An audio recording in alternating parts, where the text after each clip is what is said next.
I know the new episode comes out tonight, but let's review last week's episode of Ready to Love Potomac. Stay tuned.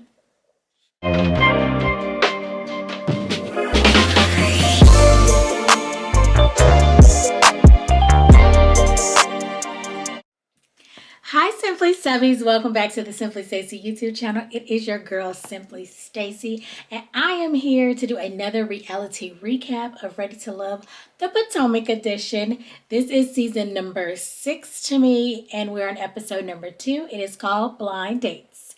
Okay, so as you guys know, there was no meet the cast situation, so I kind of am still learning who everyone is, but they're going to throw some monkey wrenches in here, guys, because when this show first starts, they're at a brunch, and, you know, Clifton and Joy, they had a little chemistry from the very first day at the mixer. Clifton is like the big teddy bear, and Joy is a singer, I believe.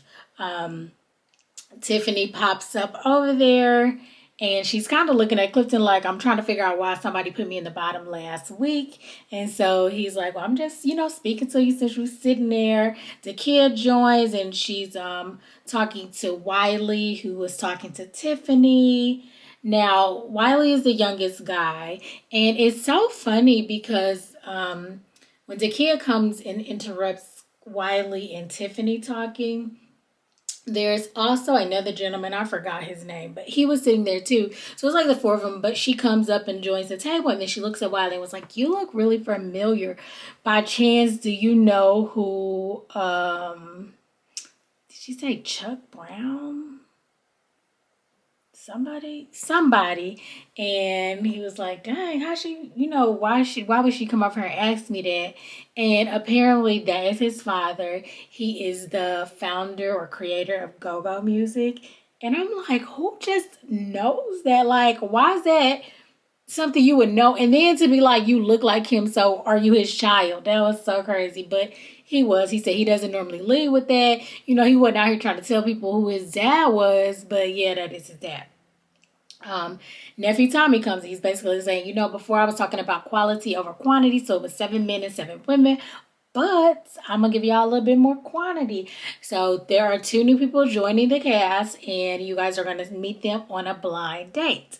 So another show first, another Ready to Love first. They are actually meeting the new cast members on a blind date. Last season when they brought the 2 new singles, they came to a mixer where everybody was, so everybody met them at the same time. So I'm like, oh, okay, this is going to be quite interesting. So Tommy says Ace is the young lady. So last week, the one guy was like, she just kept talking about yoga. I couldn't get past yoga with her. So Ace is the person that is going to be going on a blind date with the gentleman, and then Laverne, he is the gentleman that will be going on a blind date with the young lady that is joining. And yeah, so he told them, go ahead, have fun on these dates. Clifton says that Ace, he does go and tell Ace that he's a little bit jealous that the other guy gets to go on a date with her when, he still kind of likes her. And Laverne basically was like, all the good things. Ace, you're peace. Like, you're just peace. And I'm like, oh, him and Ace got a real good connection, honey. But Laverne, you went on a date with somebody new, so move along. And then Ace is also going on a date with somebody new. But Ace, Laverne got a thing for you if you don't know. Okay. And Ikea is talking to, what is the army vet's name? Darius? It's Demetrius. I think it's Demetrius. She's talking to him, and she tells him that she has BDE, or a big energy. And I'm like, girl, I don't even know if that's something to be bragging about, even if you do. Like, I don't think men want to know that. But I don't know. I'm not a man. Y'all, if y'all watch it, comment down below and let me know how y'all feel if a woman tell y'all she got BDE.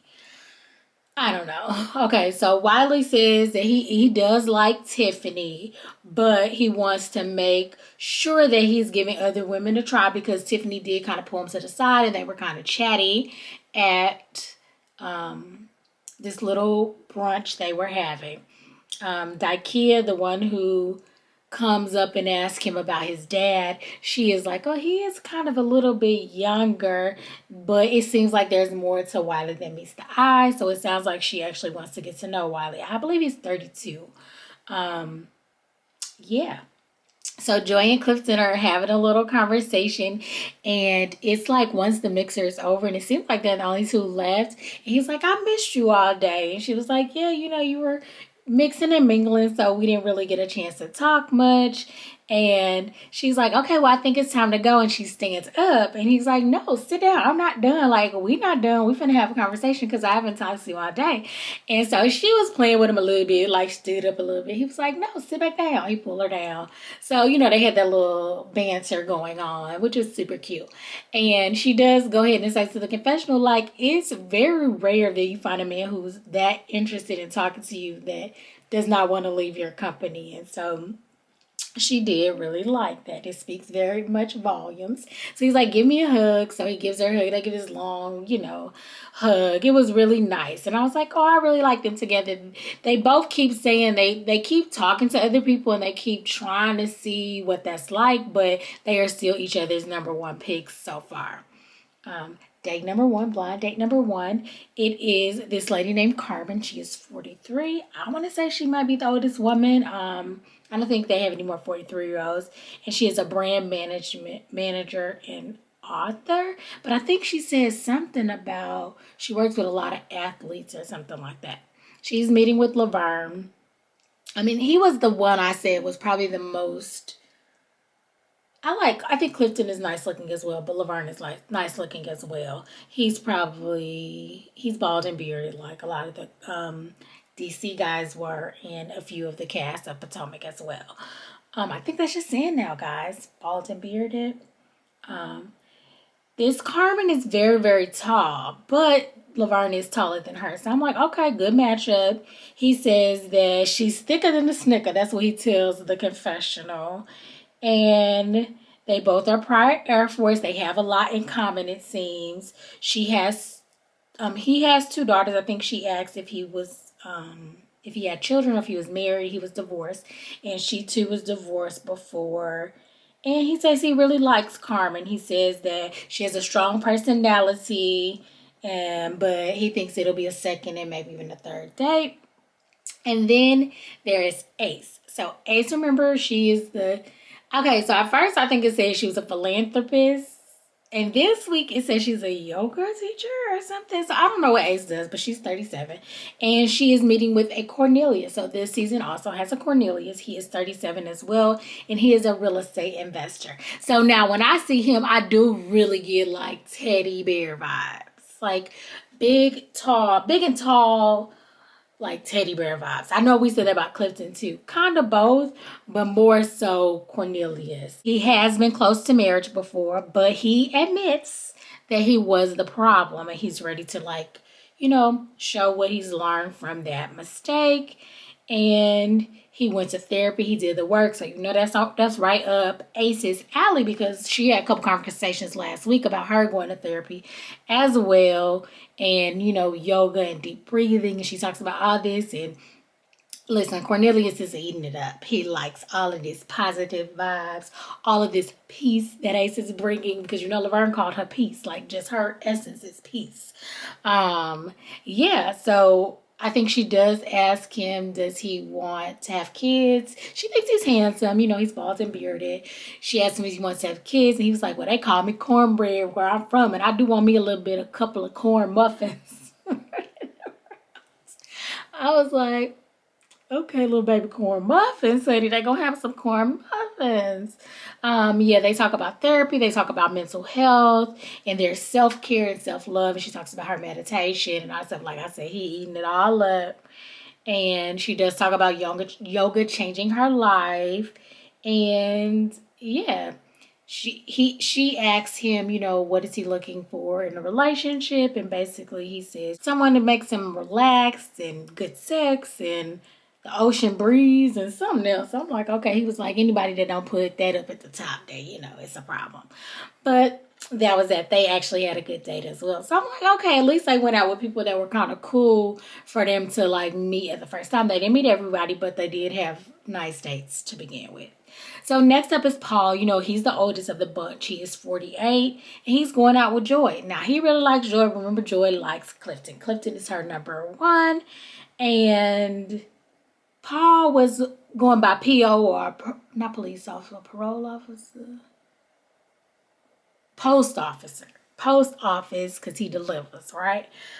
People weren't really feeling him. He was in the bottom, but he's back at it. You know, it's the men's week to eliminate somebody, so he is here with Joy. And basically, it was so cute because he was like, I got your drink for you. She's like, okay, what you got? He's like, I got what you like, you know, vodka, soda, splash of lime. And he sounded like he got it right. So she was like, okay, you listen. So I was like, oh, that's so cool. So maybe there's more to Paul than meets the eye, because apparently he did deliver her favorite drink, Mr. Post Officer. Yeah. So anyway, although Clifton is her number one, she does say that she could kind of be interested in Paul a little bit. And so I guess he asked her what does settling down look like to her. And so she's a singer, if you guys know. And I think she actually tours with her singing and things of that nature. So she kind of gives the vibes that she might want to settle down with a person, but not like in a place. And he's like, because that's like one of my top priorities right now. Like, I'm 48. I do want to be married. She's like, oh, I'm surprised by that. And so I was trying to figure out if she was surprised by that because he is older and like if he wants to be married, he would have by now. Or was she just surprised at the fact that he wants to be married? I don't know why, because I would think people on this show probably in some kind of way, form, or fashion, maybe not tomorrow, but at some point want to get married. But she was surprised. And she was just like, it kind of gives her chills thinking about like just being stuck in one place. So I'm like, girl, you need somebody else that has a job that allows you to move and shake and they can move with you. Or somebody who works remotely, or somebody who has their own business or something, because it sounds like you don't want the same thing, at least that Paul wants. So I'm like, I wonder what Clifton does. I can't recall, but maybe. I know him and the other young lady were talking, and they were talking about wanting to move to another country or something. So maybe he does have more flexibility. That conversation was not with Joy. I can't remember who it was with. Maybe Sabrina or something. Anyway, yeah, so she says that Paul is very nice, but her interest is definitely stronger somewhere else. That is what she told the confessional. Next up is Ikea and Clifton. So remember, Clifton's first choice is Joy, but he and Ikea kind of liked each other from the beginning, and maybe that's who he was talking about traveling with. Can't recall from the first episode. I'm still learning these people, guys. I'm sure you guys are as well. And he did... say that they had chemistry initially, but they really haven't had much time to talk, so they are having this one-on-one. He asked her out, and he basically asked her, how does she feel about premarital sex? And I'm like, why is this the first question? Now, I did see one of her Instagram posts, post-show or post this airing, and she said that they had a long conversation, like a 2-hour conversation. So that was not the very first question he asked her. It did, get to that topic, and they're both adults, so nobody has a problem with her talking about it or whatever, but it did seem real odd, like, dang, there's the first thing you come out the gate with is you ask her how she feel about it, and she was like, yes, please. I was like, okay, well, at least that's something to say, because last year, remember, Cornelius was not into having premarital sex, and that was one of the things that him and Courtney, couldn't vibe on. Okay, so, yeah. He does say that while Joy is in first place, he does think he can have a lot of fun with Ikea. So I'm like, okay, did you ask Joy that question? Because in my mind, you talking about Joy is still my number one, but I can have fun with her. So what are you talking about? You talking to her about premarital sex, and you talking about you can have fun with her. That don't sound like you think she could be wifey. Clifton, get it together, sir. But anyway, this is a dating show. It's a reality show. He can figure out who he likes. He can have fun with Ikea, and he can marry or date Joy. Okay, next up is Cornelius, and this is a group date that I think he set up.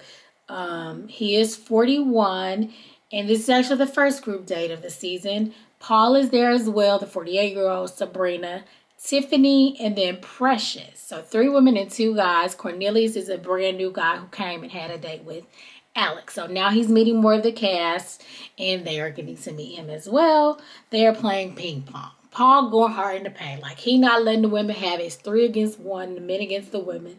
And Cornelius like, man, you're supposed to be a gentleman. You're supposed to be letting the women at least get a play in, but you just serving it up and smacking it down. And Paul was competitive. That is what Paul was. Sabrina and Tiffany are talking to Cornelius. They have him in the corner while Precious is off talking to Mr. Post Office. And they're grilling him, honey. Sabrina and Tiffany are like, we ain't met you before. We didn't get a chance to mix with you, mingle with you, brunch with you, honey. So what do? Where do you live? What is it? Like, they were going in. It seemed so funny. He was going between the two answering questions like, dang. But he was holding it down. He does talk to Tiffany. And Tiffany asked him, what did she ask him? I believe she asked him...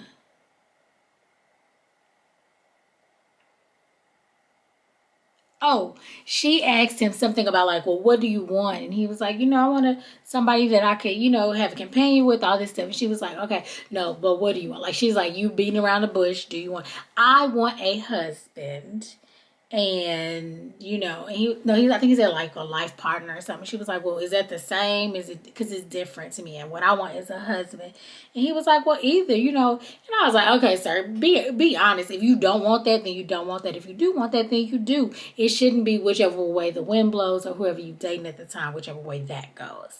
But Tiffany was a little like harsh about it. She could have her standards and said it, but she like threw that ping pong paddle down on that table or put it down kind of hard, I guess, because he noticed it. And he was like, okay, I don't really like that. That's kind of a red flag how she acting. But if you don't want that, you can say, oh, okay, well, I understand. I really do want that. So I want someone who wants that as well. And she could have moved along, honey. But she went on and went about her way. Paul was talking to Tiffany and Precious. And he had already said, like, the date with him and Tiffany earlier, or brunch or mix or whatever, did not go well when they had an encounter because she said it was just like he just kept asking her interview questions and she didn't want to hear. So he was always like, she's just surface level, so I'm going to ask her something. So he asked her, like, if she was a poem, what title of the poem, or if she was into spoken word, what would the title of the poem be called? And she's like, what? Why are you asking me all these questions? We already talked about this. Like, this too much. So he's trying to get her to go deep. But I was like, Paul, that probably wasn't the way to go about it. You could ask her about her childhood or something. But it seems like she wants to be very surface level. It seemed like a couple other guys thought the same thing about her. I think it was Tori who said, like, he couldn't really get through to her. She had a wall up. And... yeah, Paul basically again thinks that Tiffany is just giving him surface level. The second group date has Clifton, Joy, and Ace. So remember, Clifton and Joy are each other's number ones. Ace, the new girl Carmen, and then Tori. So now they're bowling, and so it was so funny. I'm like, Clifton is a clown. He is a character, honey. He is a comedian. Because he kept saying, it was something about the new girl, Carmen. I kept looking at her. I look at her, and then I noticed she had on contacts. So I'm like, okay, because, guys, I have on contacts now. Those of you who know me and have seen me in glasses know that I have contacts on because I can see. But they're my eye color, right? They're clear. Hers was like blue, honey. He was like, I kept looking. It was like baby Jesus kept looking at me. I was like, shut up. Listen, Clifton, he didn't like the contacts apparently. And then Tori had dreads, of course. And Carmen, she also said, well, I'm not judging you, but I'm judging you. He had dreads. She don't like them. It's not her thing. So apparently they both judging people on this date.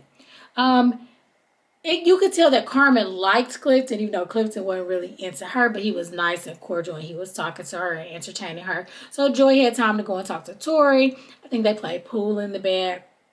And while she thinks he's a nice guy, she really not into him. But, of course, her time with Tori made him like her. So he liked Joy. Ace was just kind of in the place. So she ends up venturing off and checking her phone. So she's just sitting there on her phone. And Clifton does notice that she's gone missing. So I don't know if this is a ploy or if she really just was like, she's like, everybody just seemed to be coupled off. So I went on about my business. She wasn't trying to interrupt anything.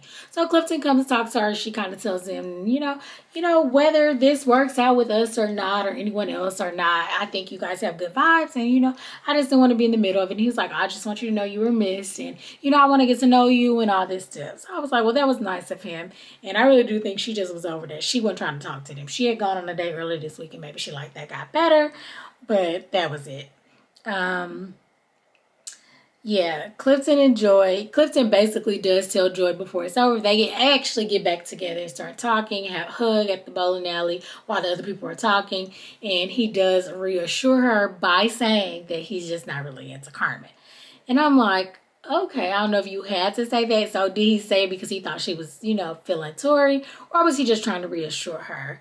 But either way, he did say that from jump. Like, he liked them contacts. So I think he wasn't going to give her no chance. No way.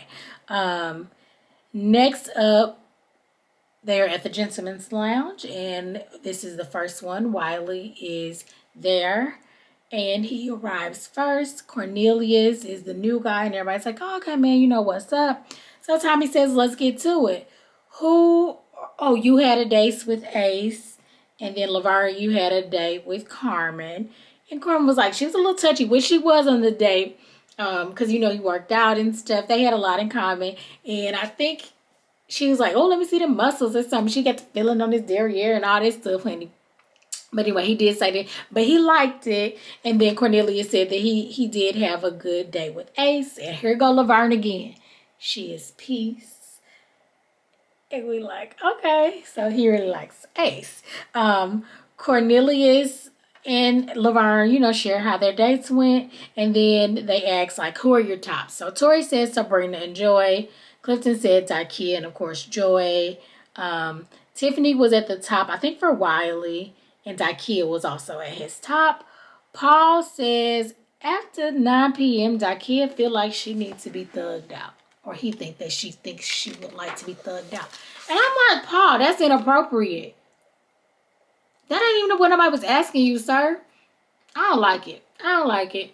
But anyway, that's what Paul said. Laverne said that he was not feeling Sabrina. Tiffany was on the bottom for Paul, Clifton, and Carmen. Tori didn't really get the vibes for Tori. Because like I said, she seemed to be going after Clifton on that day. And didn't really give him much time either. Ikea was at the bottom for Demetrius. He's the vet. And he's the other vet, because now we know that Laverne is also a vet, Air Force vet. Ace is at the bottom for Wiley. He said he couldn't get past yoga. And at the bottom for Paul as well. But Laverne, listen, he said, y'all not sending my Ace home. She is peace. She is love. She is Oprah. She is Michelle Obama. And Tommy said, you know what? You do too much. I can't with you. Listen. You and Paul, I only take y'all in small doses. Because Laverne, you giving a lot for Ace. Because everybody else like, what? Michelle Obama, Oprah, I don't see it. Nobody else sees it but Laverne. So apparently she feeling Laverne a little bit. And then also the new guy, Cornelius. Okay, so Tommy says, you know what? Y'all gotta let him know. Be cordial, be nice, be kind. So Paul takes Tiffany out. And she's like, okay, well, we get a chance to start over. It seems like she does not know that there's a deliberation and that she may be going home. But she do know that her and Paul don't got it going on. But she was like, maybe we could get surface level. Maybe we could just have a better time. It's not just an interview. And again, he asked her some question. I can't remember what this question started off with. She's like, here you go again with these 21 questions. She is annoyed with him. She does not like his questions. And Ace takes Wiley out. Remember, he couldn't get past yoga with Ace. So she notices that it's always short. They don't really get a chance to talk very long. And now this time Ace comes with it, honey. She thinks she's going on a date. She's dressed nice. She's more herself. I think she just thrives better in one-on-one situations. I think that's more what it is. So Wiley sees more of her. She says she wants someone who can see all of her facets. and not just, one thing. She's ready to start a family, and, they talk about kids and stuff. Paul and Tiffany's is not going the same way. She's talking about this 21 questions. Y'all doing too much, and I'm over there. He's like, you know what? It's been a deliberation, and you are not ready to love Tiffany. Goodbye. You are the weakest link. Goodbye. Tiffany was like, was I just eliminated? She was shocked that she was going home. She was like, did I just get sent home? She was not too happy. She's like, I'm the first one to go. Nobody wants to be the first one to go. Remember, 2 people did go home last week too. So technically, she wasn't the first person. Okay, and then after all this, Wiley says he does see a different side of Ace, and he lets her know that she is not being sent home. She is still ready to love. And next week, guys, it's going to be 2 more blind dates. So they're bringing more people in. So I don't know what was going on with these people. Did they not make the quarantine? Or did they have COVID? Or, could they not start the first week or what? But either way, they are going to be there. We're going to meet 2 new people. This is going to be an interesting season. I'm kind of liking it so far. I am shipping Clifton and Joy because I really do like them. And Laverne, I don't know, he liked Karma really a lot, but how he talks about Ace, honey, it could be Ace. And yeah, I'm interested to see how this all plays out because a couple of the guys have a couple girls that they like. And I'm not really sure how all the women are feeling yet, so we will see. Let me know in the comments below. Are you guys shipping anybody? You guys putting them in a relationship? You think they're a love connection, a match? And who y'all think the most handsome is on here? Because I'm thinking it's Laverne. Even with the new guy, I think it's Laverne and maybe Clifton. Yeah, let me know in the comments below. Don't forget to like, comment, and subscribe. And most importantly, share my video. Share the knowledge, share the wealth. And yeah, until next time, guys. Oh, subscribe. Until next time, see ya.